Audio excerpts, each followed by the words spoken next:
still glasses. Every time. Hello folks, Dobbers here once again. So, today we're going to be going back to basics. First up, we're going to be making a caper and honey emulsion. Now, this little dressing sauce emulsification I made up many years ago and it's been paying the bills for years.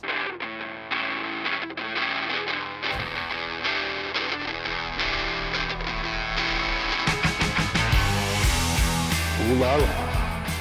Okay guys, so what we're going to do is start. We have some gorgeous little shallots. Now, all we're going to do is peel these little bad boys. Now, two elements of this are actually, or three elements I should say, are slightly cooked. So we've got some shallots, which what we're going to do is combine those with capers and garlic. Then we're going to do a thing called cold water blanching. Now, cold water blanching is a technique where you put something into a pot of cold water. You then bring it to the boil and then pass it off. What that cold water does, it extracts any either spicy or salty or bitter flavors from things. So for example, what we're going to be doing with this cold water with the shallots, capers and garlic, so we're going to be drawing out the acidity and the spiciness from the shallots and garlic, just softening those flavors so it's not too hardcore. With the capers, with the cold water blanch, what we're going to be doing is drawing out a lot of that salt, so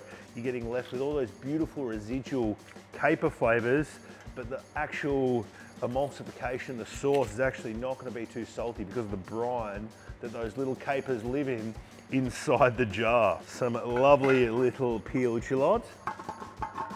Perfect. Now, we've got some beautiful Australian grown garlic. Oh my God, Jesus. Look at the size of that. I was expecting like a bulb with like, you know, 6 or 7 little bulbs. There's literally 3 bulbs of garlic here, guys. Wow, ain't that something? That's great for me because I think I'm only going to need 1 bulb of garlic. You beauty, Jesus. Look at the size of this thing. Oh my God. Oh, look at that. Far out. Could be elephant garlic, I doubt it, but it's just a freak of nature. A bit like me.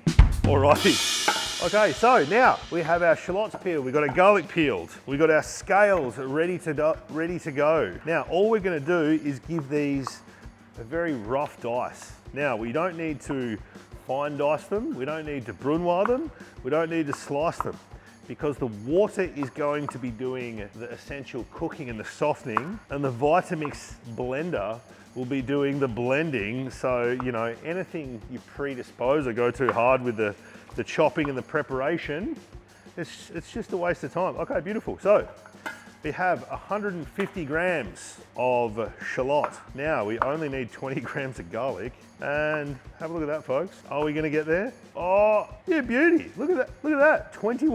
21 gram bulb of garlic. You don't see that every day, folks. Now we have our lovely little capers. Add those in. 150 grams of capers. One more. Oh, no, we're there. And we missed one. Okay, so now what we're gonna do, cover these with cold water, put it onto the stove, bring it to the boil. As soon as it comes to the boil, we're going to pass that off, and that is cold water blanching, friends. Alrighty, covered in water, here we go. High heat and bring it to the boil. Now, while that's coming to the boil, we're going to get our next lot of bits and pieces ready for this lovely little dressing. Here we've got our Vitamix jug. Straight into that, 180 grams of honey. Honey is beautiful for 2 reasons. Honey, I don't know the chemical reason or why this happens, but honey also aids in the emulsification process.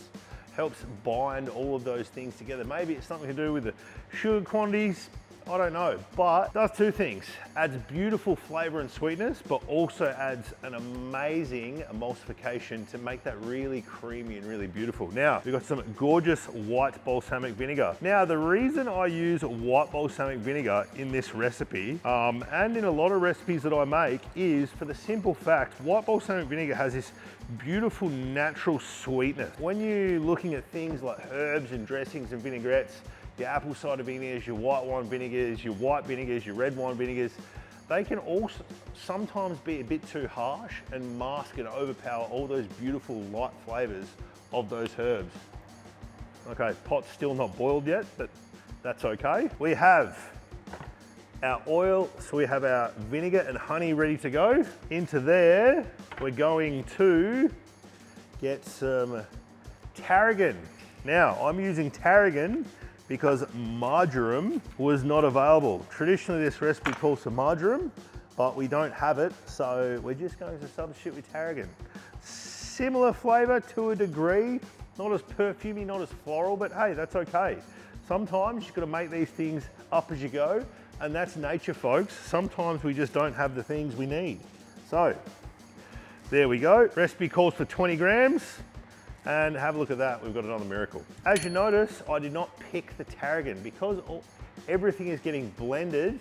All those stems have all that beautiful flavor. It's gonna get blended, it's gonna get passed. All those bits of little stem and stick, you won't actually be in the finished result and finished product, but all those stems have gorgeous flavors we're trying to extract in our lovely little Vitamix blender. Now, we have some flat leaf parsley. All we're gonna do is the exact same thing as the tarragon. We're just gonna rough chop that. We're gonna rough chop that with the stem because once again, those stems have beautiful flavor. There we go. See you later, mate. Okay, press that down nicely. We need 180 grams of parsley. Are we gonna do it, folks? 184, you know, 184 is fine by me, guys. Don't waste anything, they can all go in there too. And boom goes the dynamite. Our lovely little Vitamix blender. Needs a little bit of a dust up, guys. She's got a few bits and pieces on it. You take care of your tools will take care of you. Our shallots and garlic are almost at a rolling boil. We're at a light simmer now. Just gonna bring those to the boil. That is the extraction, folks. Just when you need a small chinois, you realize you don't have one. But hey, them's the breaks. Our capers, our shallots, our garlic have all come up to a rolling boil. That's all we need, folks. Gonna drain this off.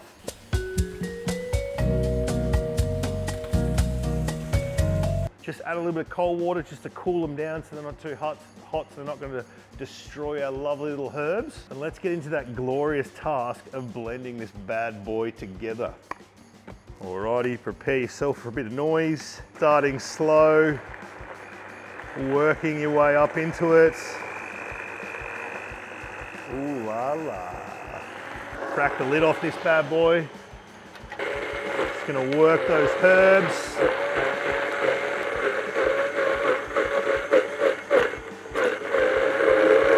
Lovely. Now, once it starts to get a bit blended and a bit blitzed up, crank up the speed and really go for it, okay, guys?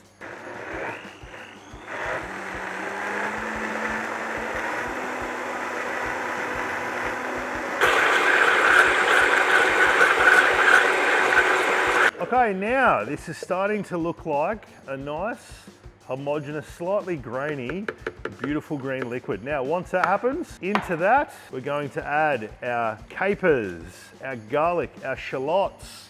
Start the process again. Turn it up to high. Turbo.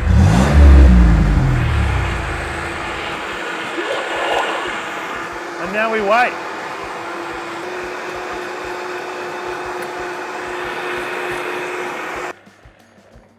Now, this has been blending. Have a look at this glorious little green puree. Now, you can see it's still got the grain in it. It's because of all those stems, any bits of shallot and parsley that haven't quite blitzed down. Now, what we're gonna do now is emulsify our oil into this. Now, when I make vinaigrettes, dressings, anything that needs to be emulsified, I always use a neutral-based oil. Something like a vegetable oil or a canola oil or a groundnut oil, something that is very light in flavor, something that is going to aid in the emulsification. I always find with any olive oils or, you know, any type of nut oils, coconut or macadamia or hazelnut, I find you don't get as good or as a strong emulsification as you would do with just a very neutral based oil.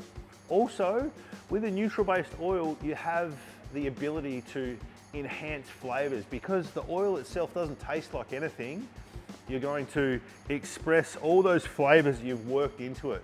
Whereas if you use an olive oil, the first thing you taste when you taste, as opposed to the capers, shallots, the honey, the parsley, the garlic, the vinegar, the very first thing you taste is olive oil. So the reason I use these oils is to help emulsification and help flavor. Now, turn it down to low once again, slowly work that speed up.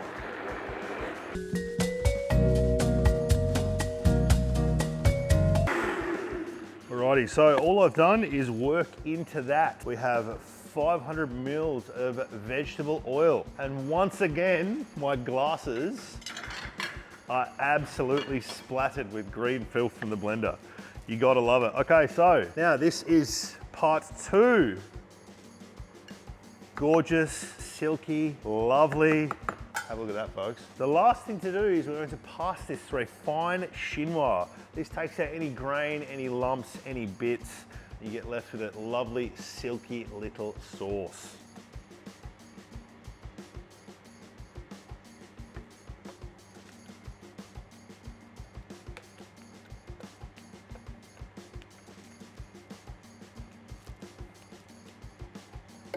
Get rid of all this crap. Now, have a look at this gorgeous little caper, honey, and parsley emulsion. Silky smooth, gorgeously green, luscious, delicious. Perfect with protein, perfect with lamb, perfect with fish. Doesn't get much easier than that, folks. Once again, smear across the plate. You can see, as simple as it was passing that through the fine chinois, you can see all those bits of grain have gone out. You've got this lovely, silky, luscious sauce. Because this is warm, and because the honey is warm, quite thin, during the cooling process, for that small amount of honey that we've placed into it, that honey sets a little bit hard, and this actually goes a little bit thicker.